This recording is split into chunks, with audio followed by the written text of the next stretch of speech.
আজকে আমি ফ্রিতে একটা উপদেশ দেব। আপনি দেখবেন বন্ধু নামে কুত্তা আছে। যখন নাকি আপনার পকেটে হাজার হাজার টাকা থাকবে, আপনার পকেটে অনেক টাকা থাকবে, তখন হচ্ছে এই কুত্তাগুলো আপনার পিছনে ঘুর ঘুর ঘুর ঘুর ঘুর করবে। যখন দেখা যাচ্ছে আপনার পকেটে অনেক টাকা থাকবে, তখন দেখা যাচ্ছে একটা সিগারেট যদি খান, ফোন করে বলবে যে বন্ধু আয় একটা সিগারেট দিচ্ছি, দুজন ভাগ করে খাই।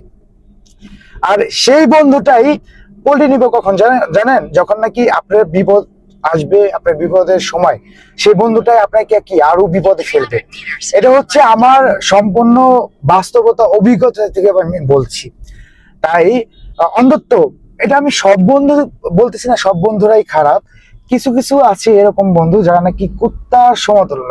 আমি কুত্তার সমতুল্য তাদের তুলনা করছি, আর যাকে তুলনা করছি সে অবশ্যই বুঝতেছে। তো আশা করি এই সব জেলার মানুষ থেকে অবশ্যই অবশ্যই দূরে থাকবেন। এরা হচ্ছে সুযোগের সদ্ব্যবহার করতে জানে। এরা প্রথমে যখন নাকি আপনার পকেটে টাকা থাকবে, আপনি তাদেরকে দিতে পারবেন, হেল্প করতে পারবেন, তখন হচ্ছে কি সে আপনি তার কাছে ফেরেশতা, আপনি তার গুরু, আপনি তার কাছে সবকিছু। আর যখন নাকি সে আপনি একটু বিপদে পড়বেন, আপনি একটু চিপায় পড়বেন, তখন কি করবে জানেন? তখন সে মানে মানে তার দু চোখের বিষ, মানে আপনার সাথে 5 মিনিট কথা বলা তার সময় থাকবে না। তো এরকম বেঈমান থেকে সবসময় দূরে থাকবেন। আর আর আর সেই বেঈমানদের উদ্দেশ্যে বলতেছি, এটা এটা এই সব কাজ করে আপনি মনে করলেন যে আপনি জিতে যাবেন না কখনো। একদিন একদিন আপনার সেম পরিস্থিতি পড়বে। আপনি একটা সময় সুযোগ, আমার কাছে সুযোগ নিচ্ছেন, আমার কাছে সবকিছু নিচ্ছেন, কিন্তু যখন আমি একটু বিপদে পড়ছি তখন হচ্ছে আপনার এখন হচ্ছে পাক জ্বালিয়ে গেছে, আপনার অনেক টাকা হয়ে গেছে, তাই না? একটা জিনিস মনে রাখবেন, আল্লাহ তাআলা চাইলে মানুষকে আহ মানে একদম উপর থেকে নিচে নামাতে সময় লাগে না, আর নিচ থেকে উপরে করতেও সময় লাগে না।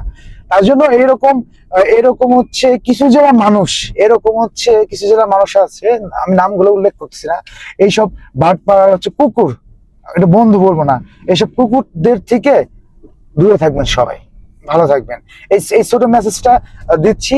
যারা মানে যাদের দেখবেন যে এরকম হচ্ছে সন্দেহজনক, শুধুমাত্র আপনার ভালো সময় পাশে থাকে, এই কুকুরদের থেকে অন্তত আপনারা দূরে থাকবেন। আর কে প্রকৃতি বন্ধু জানেন? যারা নাকি আপনার বিপদে সবসময় পাশে থাকবে, আপনার বিপদে থাকবে, সুখের সময় দেখবেন তারা সাইড কাটবে। সে তারাই হচ্ছে আপনার সবসময় ভালো চায়, তারাই হচ্ছে আপনার প্রকৃতি বন্ধু। এই ছোট একটা মেসেজ, আর যাকে বলছি সে তো অটোমেটিক বুঝতেই পারছে।